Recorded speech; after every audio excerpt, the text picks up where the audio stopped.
Should I recruit or should I outsource my digital marketing for my company?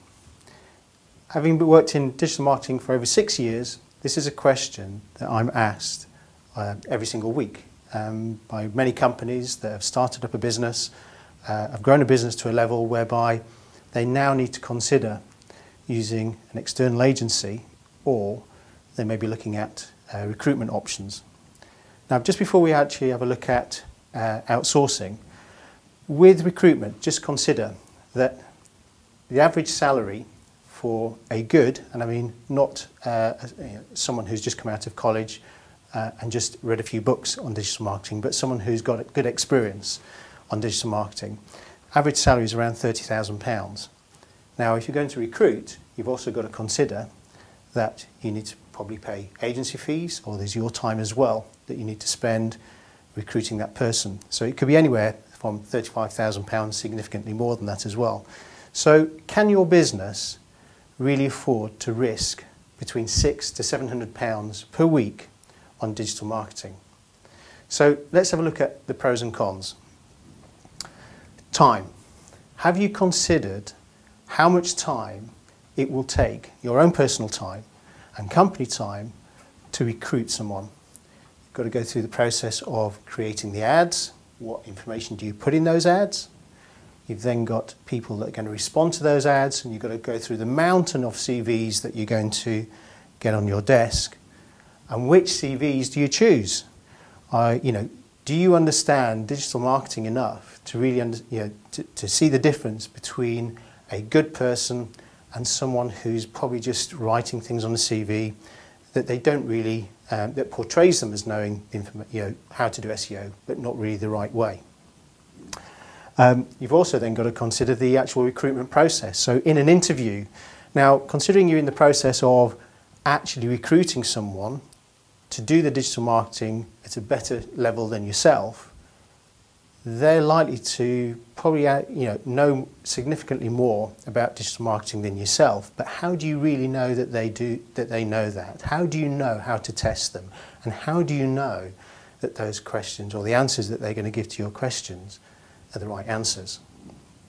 You've also got to consider risk. So what are the risks involved in recruiting? Well, the risks are, one, you may get the wrong person. What if that person that you take on understands an element of SEO but doesn't keep up to date with the algorithm updates, may do something that is unethical?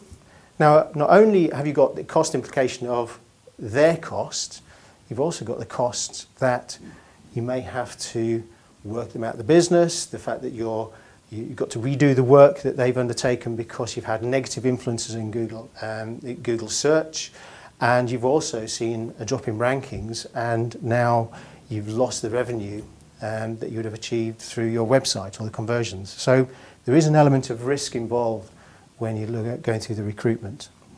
And also the cost.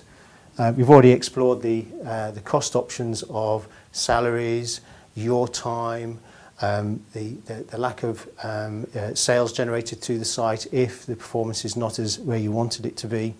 So there's considerable things there's quite a few things there to think about when you are going through the process of recruitment. Now let's have a look at outsourcing. What's the difference between recruitment versus outsourcing? Well, we talked about an application, a job, creating an advert, recruiting. Well, if you choose an agency, then they've already done that. The risk has gone from there. So one thing that you probably need to look at is if they've gone through that process and they've chosen the right people to work within their company, then this is probably the area of minimising your risk. And minimising your risk would probably be things like, who are they as an agency? Who do they work with?